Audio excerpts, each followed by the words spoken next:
I've been waiting my whole life. Ooh, I don't even know what rendition of what I was even singing. Man, I'm telling y'all, let's talk about some things that have happened over. Man, you know what? Really, you know what? I just gotta stop lying to myself, man. I know that don't nobody listen to my shit. Like, bro, I already know. Like, ain't nobody checking to hear what Jamal has to say. Like, just being honest with myself. But I'm still gonna keep doing this because, like, maybe one day somebody will actually listen, and maybe one day I can grow. But right now, like, we are so delusional. But you gotta believe in the delusion. Like, I'm sitting here like, yo, you know what? I got 2 likes on my last video, but I'm still gonna do it.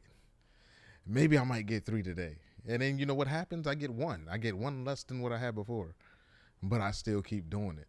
And there's like a there's like a yin and a yang with my like energy with it because it's like nobody's gonna listen anyways, but then it's like but someone might, you know what I mean? So you're like yin and yang in your entire life. It's a beauty, man, because it's like maybe I say the words that will save somebody, but then there's a fear because it's like maybe I'll say the words that'll make somebody just be like, yo, you know what I'm saying? Like, that's not funny, but it's just like realistically, a stranger that you've never met through a screen can have conversations that you actually connect with or disconnect with. And it's cool because I would never meet anybody. Like, I wouldn't meet anybody. Like, the odds of us actually meeting is like slim to none. But if I make it and we get to this point together where it's like, yo, I don't know you, you don't know me, but let's get to know each other through this. It's like you'll be a part of my journey as I go. So it's like, yo, I want you to be successful. And even if you don't want me to be successful, you'll watch me to make sure that I'm not successful. And there's like a cool but painful side to it. Like, you have to be okay with accepting pain. And you have to like move like you're numb to it. And like, you cut this screen off and you still got to go deal with real life. Like, to the people and the vloggers that do this on a regular, man, I just want to say that I have the utmost respect for each and every one of you guys because of what you have to do. Like, to paint the picture, to change the picture, to make the picture again every day is just difficult. Like, it's not an easy task. Like, I'd be like, yo, hey man, today, yeah, I did good on my pod, or I got a lot of likes on my YouTube. But when these lights go off and this camera's down, like, I am miserable. And we would never know that because we only connect to you with this. So, you know what I'm saying? Like, it's kind of like one of those. I don't know, I'm just rambling because I don't have a topic. I'm just in a great mood. Like, but it's like, you know what I'm saying? The success will come over here while I temporarily, like, felt like I wanted it at a point in time, but I'd much rather have real love in my life. Like, you know what I'm saying? Like, or whatever the opposite vices are. This is just an example that I give. Um, but yeah, no, like, this is really tough. Like, just trying to figure out a lane in the eye of the world, and as you're figuring it out, the world can watch you. Like, that's really tough. Like, you've got to have some like, people say tubers and influencers aren't, but you got to have some balls at some point, like, because you actually have to grow in front of people every day. Like, that's just like the kids on Nickelodeon. Like, and then you have to be labeled as this influencer, and y'all paint the, like, most of them paint the picture like it's so easy, and I know it's not. Like, as soon as you cut these cameras off, I know it's like, man, what the hell? Yeah, I'm sorry. I thought I was getting something. I thought something was happening. What's happening?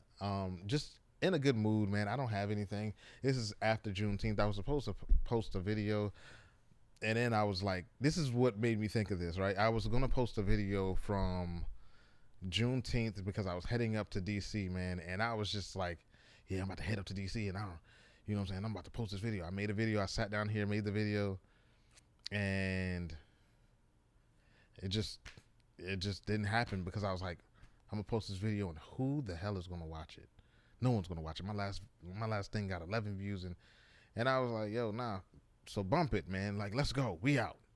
So I drive up to DC, and I'm a little hurt and sad, and I just rode for probably about like 2 hours with the radio off. You know what I'm saying? Just thinking about like my moves in life. And then I tried to call some people, they ain't pick up. It's all good, man. Most people don't feel like being bothered with me.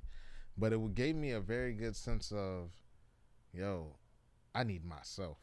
You know what I'm saying? And that, I think, is going to be the balance of where I find balance in this if I am to be successful in it.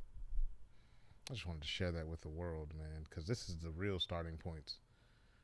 This is me really getting started with focusing in and locking in and allowing people into my life, into my growth, into my space while I grow in this space that is broadcast throughout the world. Like, I don't know where this could take me or anything else, but I know that one thing is for sure. I found everything that I'm grounded in, and I will remain grounded in those things for the rest of my journeys. So, yeah. Bro, I'm going all over the place, boy. Your boy is on one. You want to know why? Because I had to work outside in the fuck. I'm not cursing. I had to work outside in the heat. Like, it is hot. Like, it's 90, I think they said 92 degrees. But with Virginia, humidity, if you haven't lived here, if you've lived in Guam or Pacific Island or anything like, this is not regular heat. You've got, like, I guess stove heat and oven heat. I don't know, man. Like, gas and electric stoves. Like, this heat hits you instant like gas. Like, it's like a gas stove. The heat's already there. It don't take long to heat up. And like everywhere else is kind of like, oh, it's lukewarm. I can turn it down a little bit.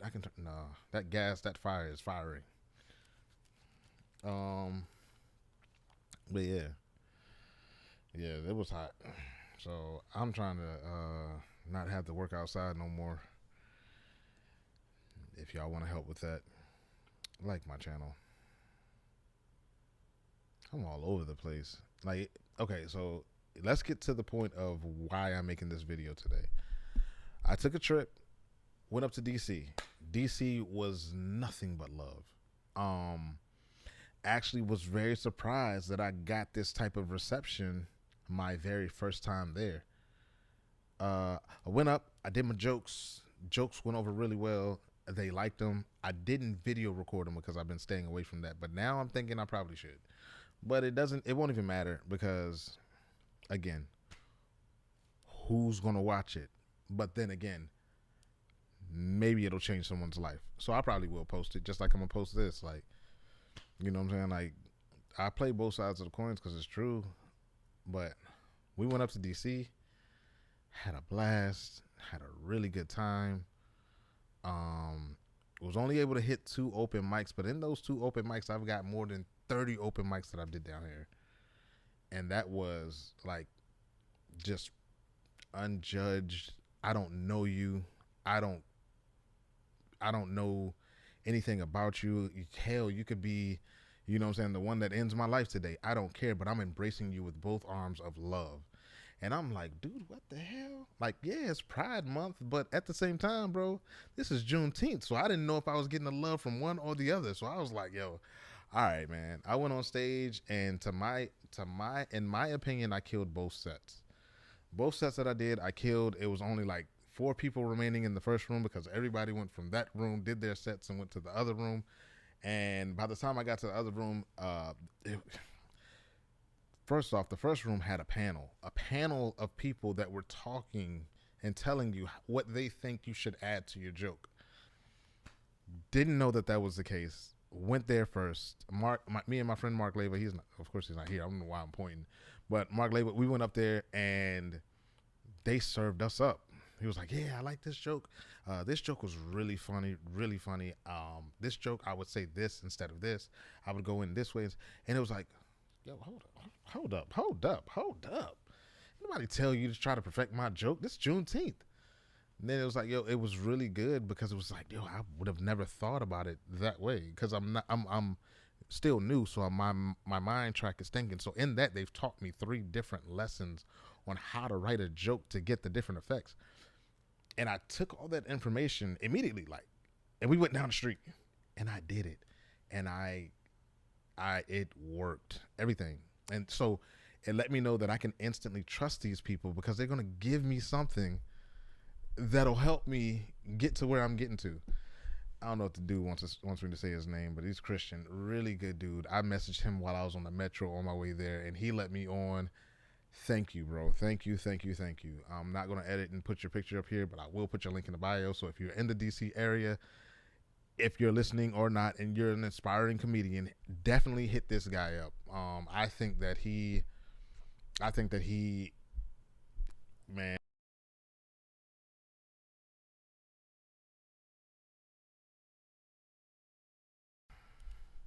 Yeah, I should have just kept rolling. But yeah, Christian. Oh, I can't even think of his last name, but he was a really good dude, man. Really nice. Really, I think everybody that we met there was really nice, man. I got some people's social medias. I'm definitely reaching back out to them, but we went to the second one, and both Mark and myself probably bettered our set from going there first. And I was like, yo, that is such a dope idea, man. And I stumbled across them by accident. Like I stumbled across that mic by accident, but Mark had already went out the day before, so he already knew the spot to go to. And bro, I was really proud of myself, man, to go from a set that I was actually they were like, yo, bring your new material. And I'm already always working on new material and I'm always working it. Like I'm trying to like I understand the crafting that it takes to be a comedian and that one joke is not gonna get me on that Netflix deal. The ability to write consistently, the ability to be on your toes, I think that'll help me get to the level in which I want aspire to get to faster. And I tell people that, you know what I'm saying? I tell myself that because these are gifts that I'm giving to myself. It may not be the right way, it may not be the right path, but it's Maul's path, and I'm happy with it. Anything that Maul decides that he's going to journey on, I'm happy with it. So, yeah, I know it's weird for me to talk about myself in third person, but I do it from time to time within reason. But yeah, bro, a great like just in one day, a great comedy community. Um, yeah, both Mark and I, we took the information that they gave us, much like everyone else did. Everybody, I didn't hear a bad set. I didn't hear a bad set. There was one guy, and he was very entertaining, and I don't know, like he was slightly disabled, but I mean, the guy was funny. Um, you know what I'm saying? Like he was clowning himself, and he was using words that only they can use, and he made it funny. It was everything. It was a girl there that was aspiring to get kicked out of a mic. Like it was just a different. It felt like how you have the organized ballers, and then you have the gym league. Like that's what it felt like. But it was like, yo, we can still beat y'all. We just kind of have other things going on too. So it was like, yo, this felt like that's not a diss to them. It was just like it was really authentic, and it was like people who just enjoyed being who they are. Oh, and I do comedy, so a great scene in DC. My very first time visiting there. Much love. Shout out to everybody for just embracing me with open arms. I think I gained a fan or two there. They were sitting in the back. Definitely were laughing at the jokes, man. Thank y'all, man. I wish I had recorded it so I could post at least a video. But I have a picture right here. Man. Yeah. So that's been it. I got some things that I've been toying with that I'm probably gonna pull some triggers on some things this week. One being, I am gonna be consistent with this podding thing. Um, and it may not even be a pod. I may just call it a. I don't know, man. Like we'll figure it out, man. I don't podding. I don't. Podding seems like it's like an artificial, you know what I'm saying? Like, oh, I'm doing a podcast. It doesn't seem like it's your real life, and I'd rather be. And vlogging just has, it's like you cover a lot in your life, and I think that's too invasive for me and my privacy. You know what I'm saying? I got kids who don't know if they want to be recognized in a Walmart or Target yet. You know what I mean? Shit, maybe I'm probably gonna take the pictures down there, even though I love them.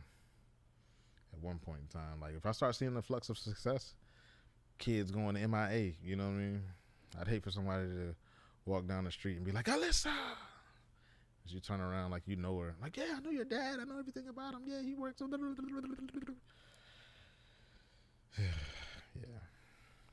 We don't think about that. Like, how much you have to protect your kids when you reach that level. Like, you know what I'm saying? I can't claim you publicly. Like, people have to actually find me and see me in order to know that you're my daughter. I can't post. You know what I'm saying? Well, my daughter's got me in fat camp right now, so I can't post like me losing weight with my trainer and it's her. Daughters are tough. I love being a dad. I love being a girl dad. But I mean,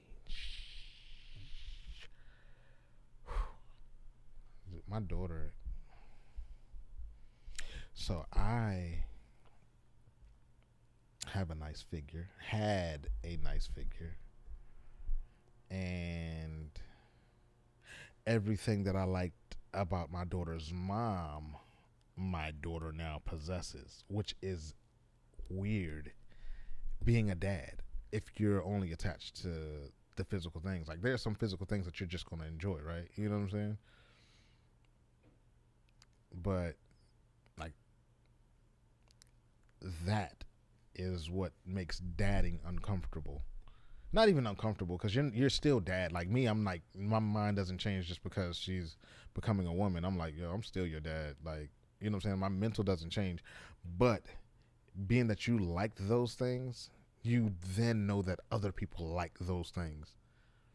And you now know that those things that other people and you once loved are now on your daughter. And you've got to, you're just being a guy. You're just being a dude. It's okay. You're being a dude. And you got to kind of like accept that, you know what I'm saying? Because you don't want to be the guy that has to respond to everything. You know what I'm saying? Like, God dang, you know what I'm saying, girl, hey, that's my, like, listen, your words at this point mean nothing. Just as long as there's no action behind it and you see issues with her, it will. I like to say one time somebody thought I was her boyfriend, but they haven't. They always see me as her dad. But not that I want them to see me as her boyfriend, but I'm saying, like, I want to look youthful enough that I could pull that off. My son walks with his mom all the time. It's like, Elijah, is that your girlfriend? And I'm like, why I can't get that with my daughter? Oh, because it's creepy. Like, you know what I'm saying? Yeah. All right, cool. That was a joke. I'm not going to work on that. I thought it was funny. Maybe I could work on it. I don't know, man. I don't know.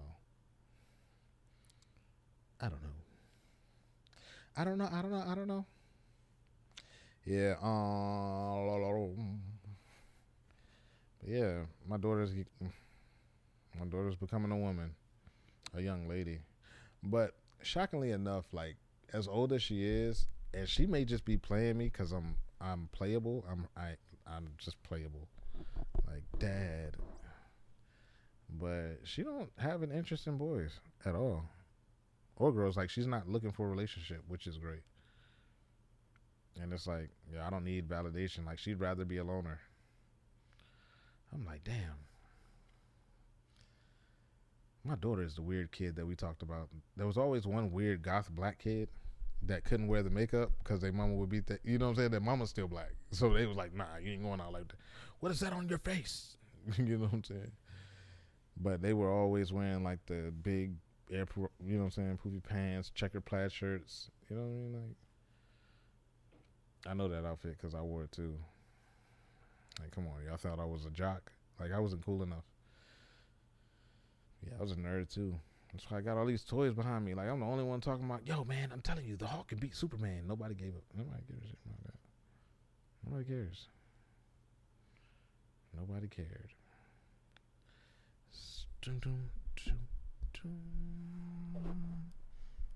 Yeah. Yeah. But yeah, my daughter, man, I really like the way that, because her mom had most of the influence because I was gone so much, like being a merchant. But her mom definitely had her up to par. Yeah, so as far as building her attitude and character, and let her know, like I used to take her on dates. I used to take her on dates all the time, like every day. When she turned 3 and she wasn't going to daycare because she was about to start preschool, shit, me and her was going. Look, I took her to Pizza Hut every day and called it a date. Put her in the back seat, strap up. Daddy, you ready to go? Yeah, I'm ready to go. I had a Toyota Supra at the time, and she would get car sick, so I could only go around the corner. So I'd be,